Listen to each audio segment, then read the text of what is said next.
भूर्भुवः स्वः तत्सवितुर्वरेण्यं भर्गो देवस्य धीमहि धियो यो नः प्रचोदयात्।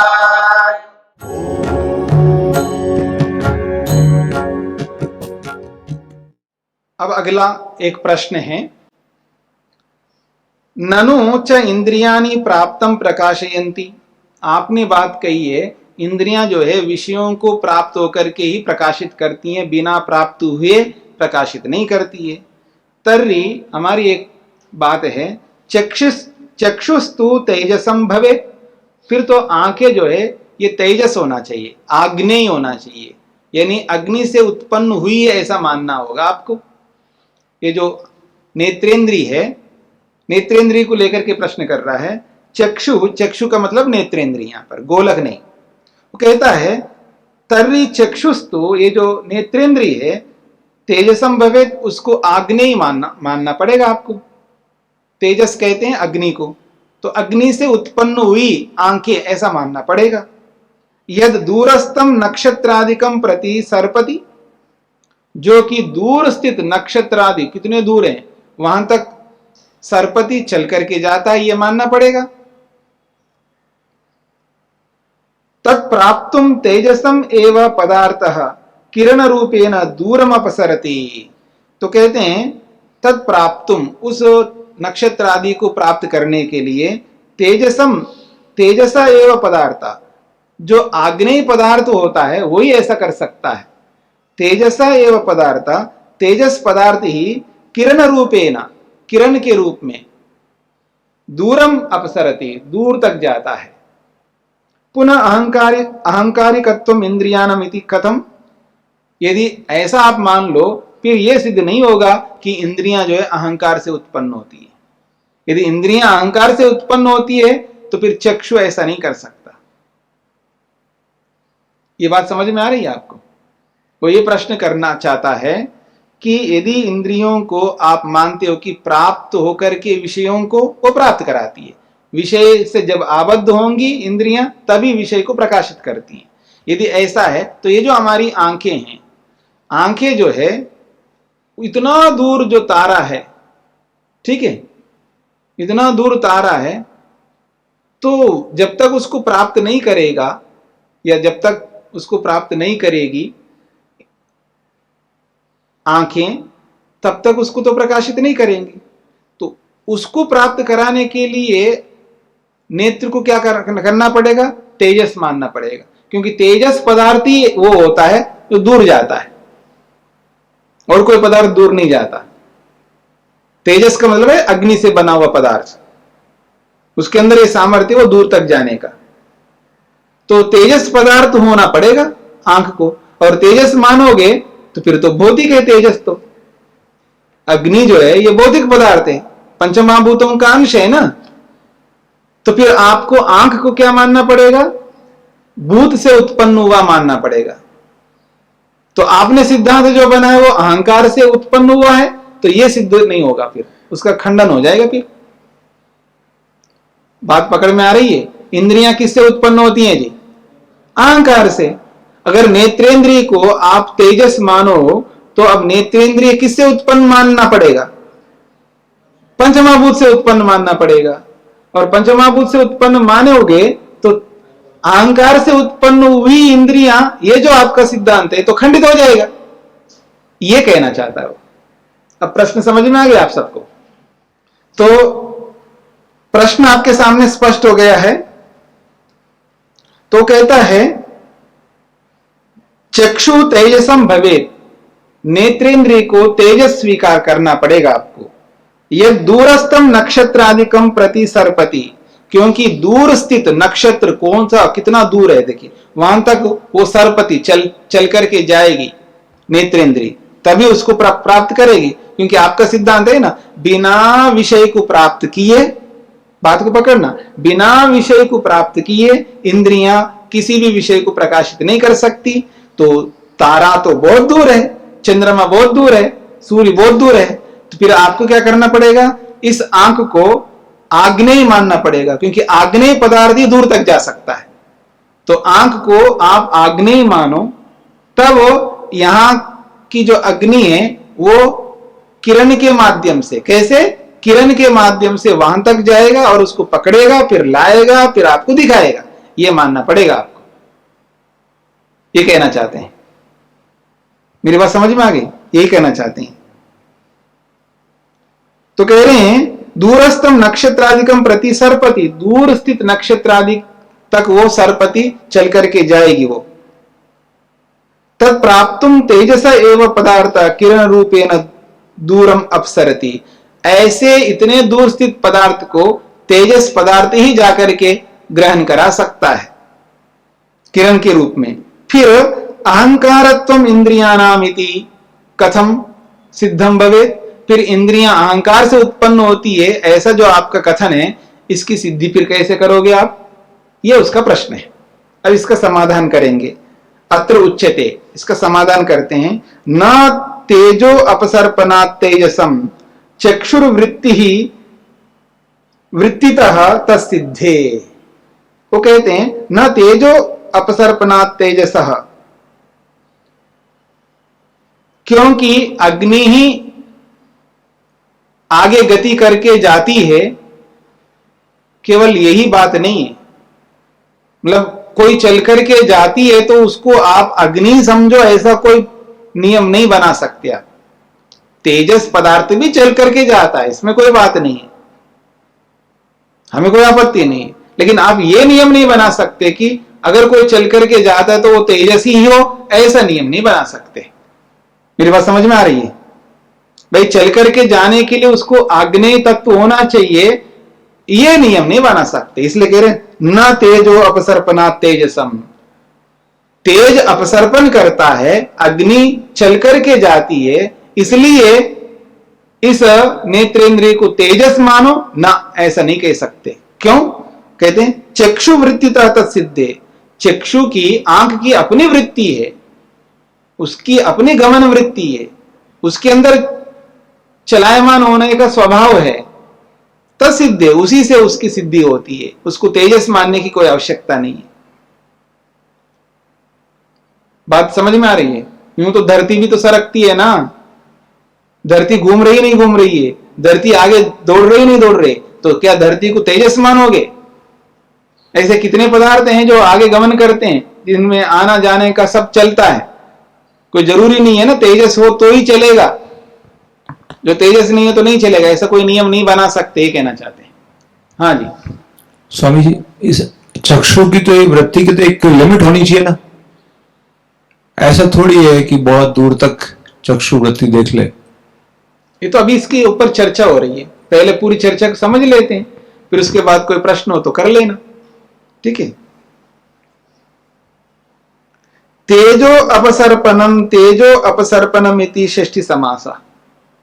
ये कहते हैं सूत्र में तेजो अपसर्पणम आए ना, तो उसको खोल करके दिखा रहे हैं कि तेजो अपसर्पणम को कैसे समझना है। तो उसने कहा तेजसो अपसर्पणम, तेजसा इसमें षष्ठी विभक्ति है, तो तेजसा अपसर्पणम तेजो अपसर्पणम, ऐसा समास बनता है।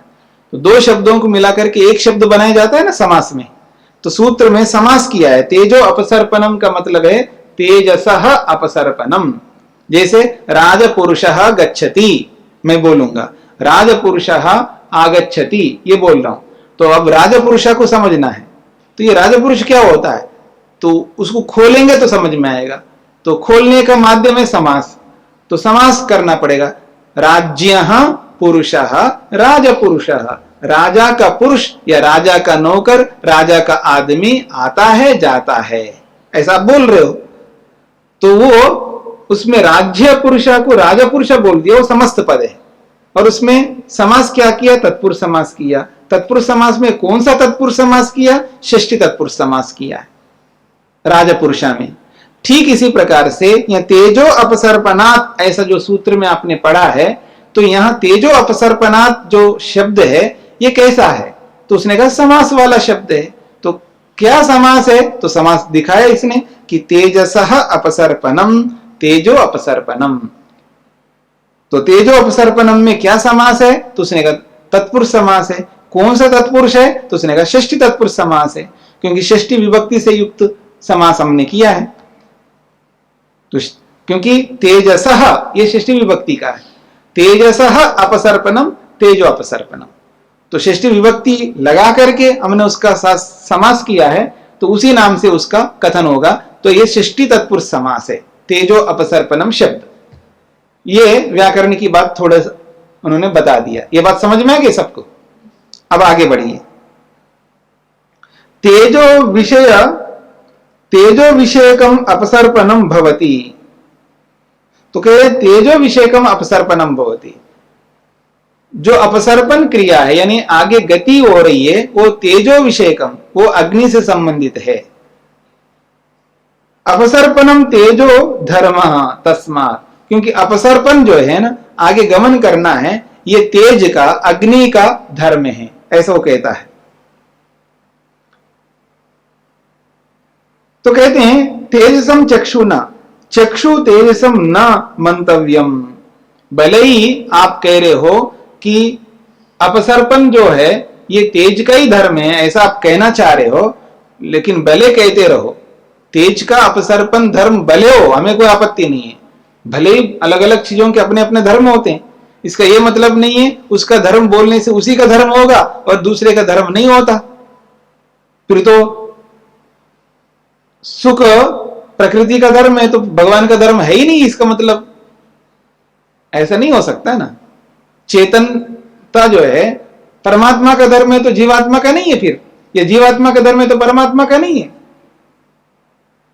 मतलब एक जैसा धर्म और भी पदार्थों में हो सकते हैं ना।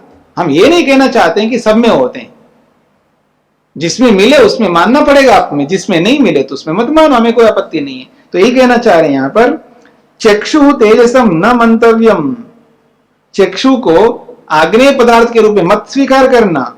यथा, क्योंकि चक्षुषो वृत्ति द्वारेण दूरस्थम विषयम प्रति अपसर्पणम भवति।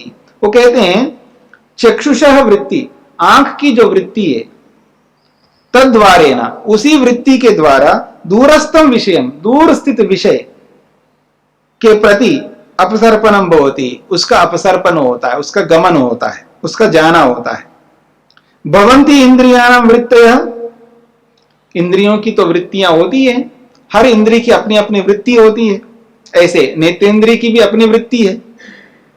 तो कहते हैं भवन्ति इंद्रियाणाम वृत्तयः, या भी इंद्रियाणि दूरस्थम अपि विषयम प्राप्नुवन्ति। तो कहते हैं इंद्रियों की वृत्तियां होती ही है और जिन वृत्तियों के माध्यम से इंद्रियां दूर स्थित विषय को भी वो प्राप्त कर लेती है। तत्समीपम सर्पति, और जो समीपस्थ पदार्थ है उसकी ओर से भी वो सर्पण करता है यानी गमन करता है। मनोपि तु अतेजसम, देखो मन भी अतेजस है, मन तेजस नहीं है, मन अग्नि से उत्पन्न नहीं हुआ है। तो कह रहे हैं मनोपि तु अतेजसम सत, तेजस ना होते भी दूरम अपसर्पति वृत्ति द्वारेण, वृत्ति के माध्यम से दूर तक जाता ही है मन। सांख्य सिद्धांते मनोवद इंद्रियाणाम अपि वृत्तयः स्वीक्रियन्ते, जैसे मन की वृत्तियां होती है, मन के समान इंद्रियों की भी वृत्तियां होती है, ऐसा सांख्य सिद्धांत में स्वीकार किया जाता है। यथा मनसो वृत्तया, जिस प्रकार से मन की वृत्तियां होती हैं, तथा इंद्रियाणाम अपि वृत्तयो भवन्ति, इंद्रियों की भी वृत्तियां होती हैं। इति उक्तम ही पूर्वम, ऐसा तो हमने पहले कह ही दिया था। कहां पर? क्रमशो अक्रमशश्च इंद्रिय वृत्ति, ये दूसरे अध्याय के 32वें सूत्र में स्पष्ट किया था। इंद्रियों की जो वृत्तियां हैं वो क्रम से भी और अक्रम से भी होती हैं। सूत्रार्थ,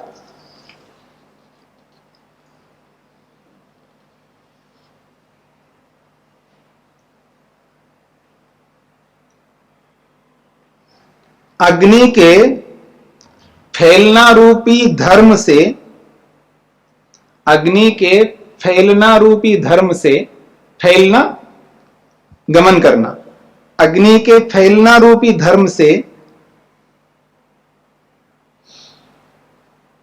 नेत्र को तेजस नहीं मानना चाहिए। नेत्र को तेजस नहीं मानना चाहिए।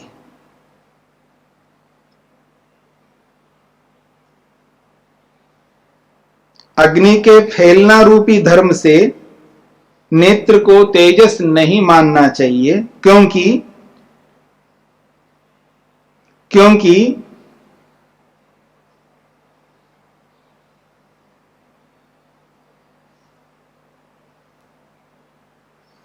नेत्र की अपनी वृत्ति से,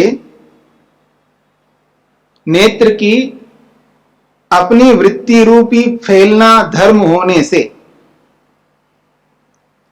क्योंकि नेत्र की अपनी वृत्ति रूप फैलना धर्म होने से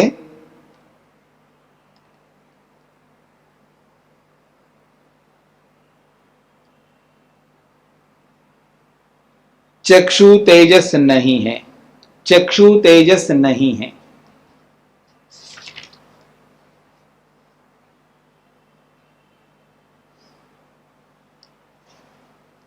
स्पष्ट हो गया जी। आगे कहते हैं इंद्रियाणाम वृत्ति भी ही विषय प्राप्ति रुच्यते। इंद्रियों की वृत्तियों के माध्यम से विषयों की प्राप्ति बताई जाती है। इंद्रियां हैं, उनकी वृत्तियां होती है, इंद्रियों की वृत्तियों से ही विषयों की प्राप्ति आपके द्वारा बताई जा रही है। वृत्ति सिद्धि कथम भवति इत्युच्यते। फिर हमारा प्रश्न है, वृत्तियों की सिद्धि कैसे करो, कैसे पता चले कि इंद्रियों की वृत्तियां होती हैं? तो इसलिए कह रहे हैं वृत्ति सिद्धि कथम भवति, वृत्तियों की सिद्धि कैसे हो सकती है? उच्यते, उसका समाधान कर रहे हैं। प्राप्तार्थ प्रकाश लिंगाद वृत्ति सिद्धि। प्राप्तार्थ प्रकाश लिंगाद, प्राप्त अर्थ के प्रकाशन होने से वृत्ति की सिद्धि होती है, वही लिंग है। प्राप्त अर्थ का प्रकाशन ही तो लिंग है वृत्ति के होने में, ये कहना चाहते हैं। प्राप्तम अर्थम प्रकाशयन्ति, प्राप्त अर्थ को इंद्रियां प्रकाशित करती हैं। ये जो बात है ये जापयंती इंद्रियानी, इंद्रियां इस बात को जापित करती हैं कि यही लिंग है, यही अनुमान है वृत्ति की सिद्धि में। क्या? प्राप्त अर्थ को प्रकाशित करती हैं। यदि अर्थ प्राप्ति नहीं हो रही है, अर्थ प्राप्त नहीं हो रहे इंद्रियों को, तो प्रकाशित कैसे करेंगी? तो ये जो प्राप्ति है, ये प्राप्ति ही लिंग बन रहा है, अनुमान बन रहा है कि वृत्ति की सिद्धि में कि वो प्राप्त हो रहा है विषय। उदाहरण दिया है यंत्रस्य तारमिव, जैसे यंत्र का तार होता है उसके समान। यंत्र में तार होता है ना, वो तार के माध्यम से हमको पता लगता है ना यंत्र चल रहा है, दिखता तो है नहीं है। जैसे पंखा चल रहा है, ठीक है ना, हमें थोड़ा दिख रहा है कि इसमें इलेक्ट्रिसिटी जो है, विद्युत जा रही है उसके पास, पंखे के पास में, तो फिर माध्यम से पता लगता है ना, तार के माध्यम से गया है। जैसे तार के माध्यम से यंत्र के बारे में पता लगता है कि यंत्र घूम रहा है, तो इसका मतलब है वहां तक बिजली गई है, वहां तक विद्युत गई है। किसके माध्यम से? तार के माध्यम से। ठीक इसी प्रकार यहां भी समझ लेना चाहिए। प्राप्त अर्थ को ही इंद्रियां प्रकाशित करती हैं, तो कोई माध्यम होना चाहिए ना। इंद्रिय और विषय के बीच में कोई माध्यम होना चाहिए। वो क्या है माध्यम? वृत्ति। जैसे यहां यंत्र के चलने के पीछे माध्यम कौन बना हुआ है? तार बना हुआ। तो जैसे तार के माध्यम से बिजली यंत्र तक जा रही है, ठीक इसी प्रकार से विषय बाहर है, इंद्रियां अंदर है, तो उन दोनों को जोड़ने वाली कोई तो होनी चाहिए, जिसको हम वृत्ति कहते हैं। तो वृत्ति के माध्यम से इंद्रियां विषयों के साथ जुड़ती है, यह सिद्ध होता है, यह कहना चाहते हैं। यह बात पकड़ में आ रही है? सूत्रार्थ लिखिएगा।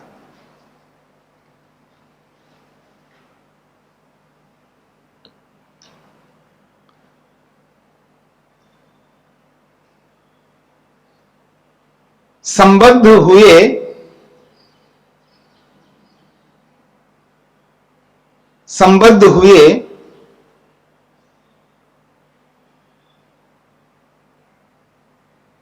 संबद्ध हुए पदार्थ का संबद्ध हुए पदार्थ का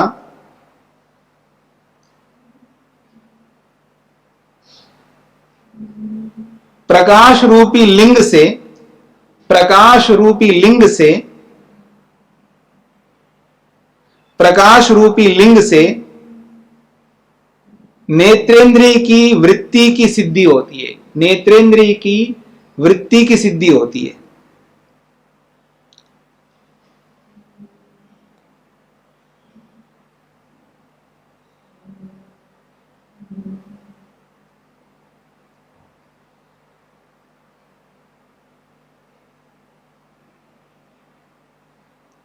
ठीक है जी।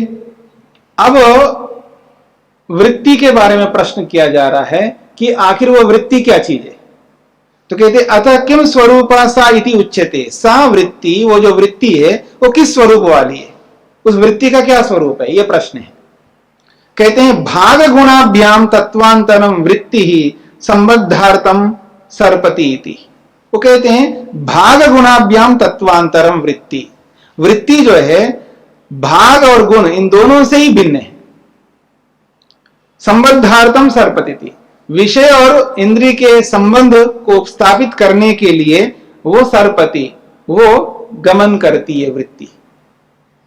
इंद्रिय और विषय के बीच में संबंध स्थापित करने के लिए, दोनों के बीच में संबंध स्थापित करने के लिए कोई ना कोई माध्यम होना चाहिए, वो माध्यम है वृत्ति। तो कहते हैं इंद्रिय और विषय के बीच में संबंध को स्थापित करने के लिए जो गमन करती है उसका नाम वृत्ति है। और वो वृत्ति न तो भाग है और न है गुण है, इन दोनों से अलग है, ये कहना चाहते हैं।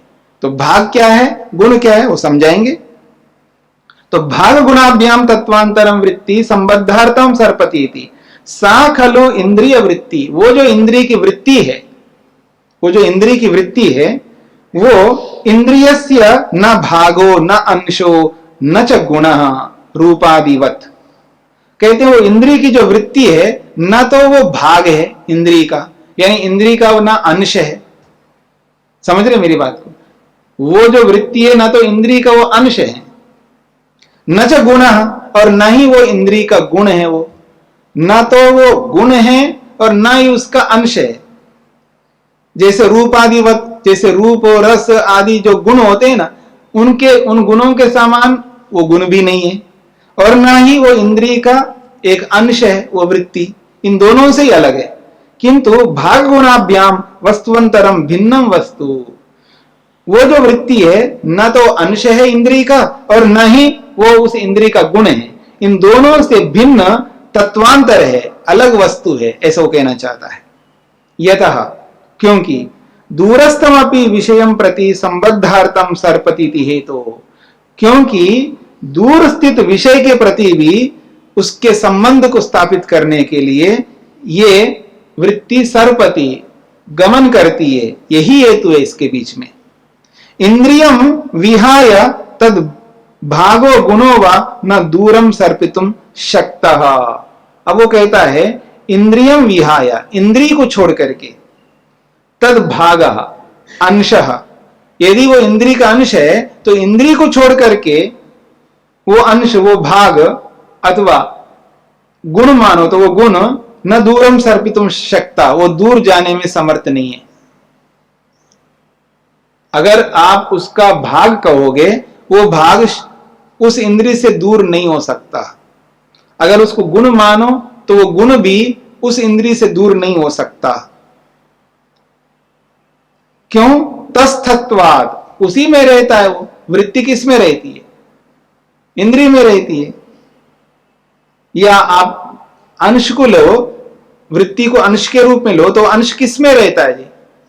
पदार्थ में रहता है, उस इंद्रिय में रहता है, तो उससे कैसे अलग हो जाएगा? एक बात। और गुण उसका ही अंश है, यानी गुण उसी का है तो उसी में रहेगा। वृत्तिस्तु विद्युत तरंगवत दूरम अपि सर्पति, वृत्ति तो विद्युत तरंग के समान दूर तक भी जाता है। इसलिए ना तो ये भाग है और ना गुण है, ये कहना चाहते हैं। सूत्रार्थ, चक्षु इंद्रिय की वृत्ति,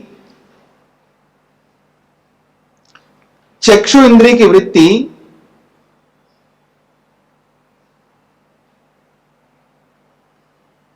चक्षु इंद्रिय की वृत्ति नेत्रेंद्रिय का अंश नहीं है, नेत्रेंद्रिय का अंश नहीं है।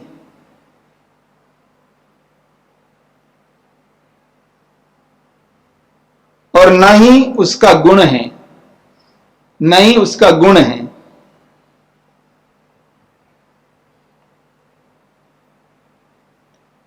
न ही उसका गुण है। इन दोनों से भिन्न वस्तु है, इन दोनों से भिन्न वस्तु है।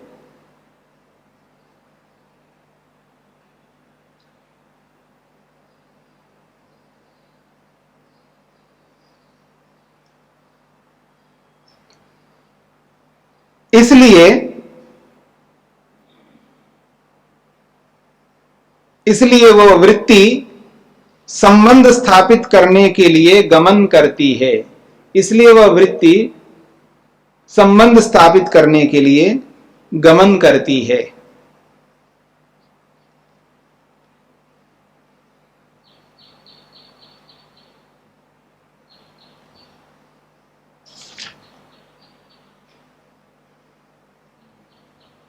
हाँ जी, इसमें थोड़ा ये हमें समझना है। आगे ये जो दो सूत्र है ना, 107वां 108वां, ये थोड़ा सा विवादित सूत्र हैं, क्योंकि इंद्रिय से भिन्न उसका इंद्रिय का अंश भी नहीं मान रहे हो और ना ही उसका गुण मान रहे हो। इन दोनों से भिन्न अगर मानते हो तो फिर उसका अलग आपको कल्पना करनी पड़ेगी, वो कौन सा तत्व है। ठीक है, फिर आगे चल करके वो कह रहे हैं 108वें सूत्र में, अगर उसको क्रिया मानो, क्योंकि ना तो उसका अंश है, यानी द्रव्य नहीं है, द्रव्य का आपने निषेध कर दिया उस वृत्ति को। उसका अंश का मतलब द्रव्य होगा ना, तभी अंश बन सकता है। तो अंश नहीं है, ये निषेध कर रहे हो, और ना उसका गुण मान रहे हो। तो फिर इन दोनों से अतिरिक्त कोई तीसरा कोई बचता है तो वो वही है, क्रिया, कर्म बचेगा।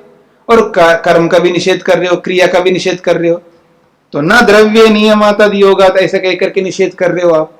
तो इन दोनों स्थितियों से ये स्पष्ट होता है कि इसमें कुछ विवादास्पद सूत्र है, ऐसा माना जाता है। इसलिए हो सकता है जो उदयवीर शास्त्री जी ने बहुत सारे सूत्रों को प्रक्षिप्त मान करके अलग उनकी व्याख्या की है।